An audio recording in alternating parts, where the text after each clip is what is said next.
जोहार दोस्तों, मैं मुकेश बिरुआ। अब मैं देश के अन्य इलाकों में जो आदिवासी सीट है वहाँ कुछ इंस्पिरेशनल अगर हमारे लिए कुछ हुआ है तो उसको खोज के मैं आपके सामने लाने का प्रयास कर रहा हूँ।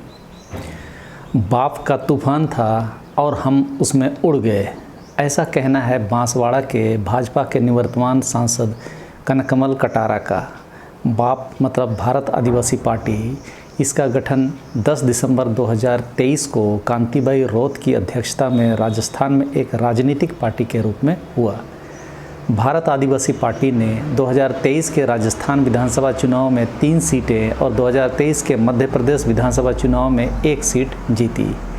पार्टी नेता रोत ने 84 विधानसभा क्षेत्र राजस्थान में 69,000 से ज़्यादा वोटों से ऐतिहासिक अंतर से जीत हासिल की थी। इस लोकसभा चुनाव में बांसवाड़ा क्षेत्र से राजकुमार रोत ने 2,47,054 वोटों से जीत हासिल की और पार्टी के पहला सांसद बने। शुरुआती चुनौती के रूप में कांग्रेस से गठबंधन नहीं होने के कारण कांग्रेस ने भी कैंडिडेट दे दिया था, लेकिन ग्राउंड रिपोर्ट के आधार पर बाद में कांग्रेस ने बीएपी कैंडिडेट को सपोर्ट करने का निर्णय लिया। लेकिन कांग्रेस के टिकट से नामांकन भरने वाले अरविंद सीता डामोर ने नामांकन वापस नहीं लिया, इसीलिए ईवीएम में कांग्रेस का नाम रह गया था। लेकिन क्षेत्र की आदिवासी जनता ने आदिवासी पार्टी अपनी पार्टी है समझकर जमकर वोट किया और इतने बड़े अंतर से जीत हासिल की। डामोर जी चुनाव से हटे नहीं, लेकिन उनकी जमानत भी जब्त हो गई। राजकुमार रोत को 8,20,871 वोट हासिल हुआ तो भाजपा को 5,73,777 वोट। राजस्थान की 25 सीटों में से यह 8वीं बड़ी जीत है रही। वहीं बीएपी 8 महीने पहले बनी पार्टी है और 6 महीने पहले विधायक दिए और अब यह सांसद। नई पार्टी और युवा राजकुमार रोत ने 40 साल से सक्रिय राजनीति के अनुभवी चेहरे महेंद्रजीत सिंह मालवीय को शिकस्त देकर राजनीति के इतिहास में नया अध्याय लिख दिया। मालवीय जी भी जीतने की आस में चुनाव से पहले कांग्रेस से भाजपा में आए थे। बीएपी अभी इंडिया गठबंधन की पार्टी है। हालांकि राजकुमार रोत जी अभी 84 विधानसभा से विधायक हैं। अब वह इस्तीफा देंगे तो 6 माह के भीतर उस सीट के लिए भी उपचुनाव होगा। मालवीय जी जीत के लिए कांग्रेस छोड़ भाजपा में आए थे, लेकिन उसी छवि से उन्हें नुकसान भी हुआ। कुछ वैसे ही सिंहभूम सीट से भी हम लोगों को देखने को मिला था। वहाँ भाजपा के हारने के कारणों को देखा जाए तो मालवीय जी का भाजपा में आने से जनता में उनकी छवि दल बदलू वाली हो गई। जनता में मैसेज गया कि वे अपने फ़ायदे के लिए कुछ भी करने को तैयार हैं। आप मेरे इस वीडियो को देखें, वैसे ही कारण सिंहभूम की जनता का भी कुछ था। दूसरा कारण में यह रहा कि सालों से भाजपा में काम कर रहे कार्यकर्ताओं को पैरासूट प्रत्याशी रास नहीं आया। यही कारण सिंहभूम में भी दिखा। क्योंकि मालवीय जी बागीदौरा विधानसभा से विधायक थे तो अपने इस्तीफा देकर उसने अपने रिश्तेदार को ही टिकट दिलवा दिए। इससे भाजपा कार्यकर्ताओं में यह मैसेज गया कि यह तो सर्वे सर्वा हो गए। भाजपा कार्यकर्ता के लिए सिर्फ कुर्सी बिछाने का काम मात्र रह गया। इससे भाजपा में भीतरघात हुआ।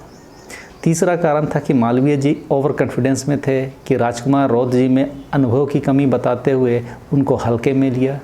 बस यही मात खा गए। पहले वाले वीडियो में मैंने बताया था कि don't underestimate the power of common man. अब यहाँ हमें बोलना पड़ेगा कि आदिवासी को हल्के में लेना भारी पड़ा। चौथा कारण बना कि मालवीय जी खुद 4 बार से विधायक थे, अभी सांसद प्रत्याशी, एक बेटा उप प्रधान, पत्नी जिला प्रमुख और रिश्तेदार को विधानसभा उपचुनाव का प्रत्याशी।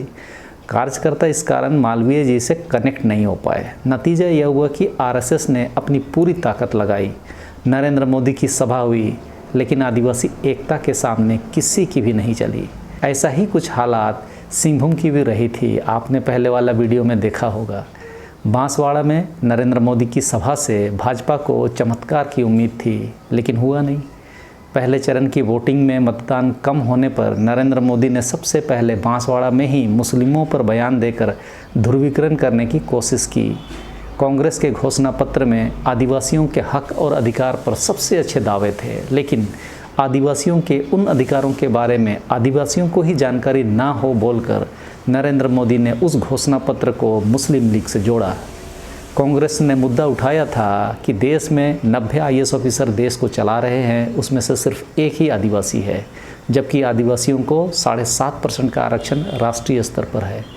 इन बातों से नरेंद्र मोदी की साजिश दिख जा रही थी कि आदिवासियों को ये लोग सिर्फ वोट डालने के लिए इस्तेमाल कर रहे हैं और पदों में आरक्षण समाप्त कर रहे हैं। उसी कारण बांसवाड़ा के आदिवासियों ने उन्हें नकार दिया। राजकुमार रौत जी विधायक बनने से लेकर सांसद का चुनाव लड़ने तक फील्ड में ही लगातार लोगों के बीच उनके बीच संघर्ष करते नजर आए। उनकी यह इमेज बनी कि नया लड़का है लेकिन अपनों के लिए लड़ने वाला है। मालवीय जी बड़ा आदमी है जबकि रौत अपने बीच से निकला हुआ है। रौत जी मतदाताओं को यह बताने में सफल रहे कि मालवीय जी केवल अपने फ़ायदे के लिए राजनीति में हैं और अब तक आदिवासी समाज को केवल भ्रमित किया। रौत जी की जीत में सबसे बड़ी भूमिका युवाओं की है। आदिवासी युवा राजकुमार रौत जी को मॉडल मानने लगे, अपने अपने एरिया में कमान संभाली और घर घर जाकर लोगों की मानसिकता बदली। तब यह एक ऐतिहासिक जीत हासिल हुई। देश भर में हम आदिवासी 8.6% हैं। कितने ही जगह शायद ही अपने लोगों को राजनीति के बारे हम जागरूक करते होंगे। हाँ, व्हाट्सएप यूनिवर्सिटी में ज़रूर हमारे लोग लगे रहते हैं और उससे जीत मिलने की उम्मीद करना भी बेमानी है। भारत आदिवासी पार्टी ने राजस्थान के आदिवासी इलाके से शुरुआत करी है और आज देश भर में आदिवासियों के साथ साथ गैर आदिवासी भी बाप की उपस्थिति को महसूस कर रहे हैं। यह एक आदिवासी पार्टी के लिए बड़ी खबर है। हालांकि झारखंड में जेएमएम भी आदिवासी पार्टी के रूप में ही जानी जाती है, लेकिन राष्ट्रीय अपील इस पार्टी में नहीं बन पाया, या यूँ कह सकते हैं कि इसका बौद्धिक ग्रुप नहीं होने से कई सारे मुद्दों पर बेहतर प्लानिंग नहीं कर पाई और यह आज झारखंड और थोड़ा बहुत उड़ीसा में सक्रिय है। बांसवाड़ा लोकसभा क्षेत्र में 70% आबादी आदिवासियों की है।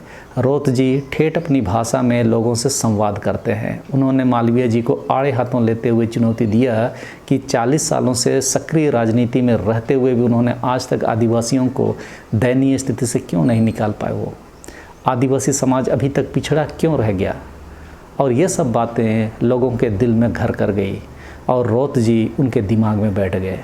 बेरोजगारी पर किए तीखे प्रहार से युवा उनकी ओर खींचे चले आए और बाजी जीत गए।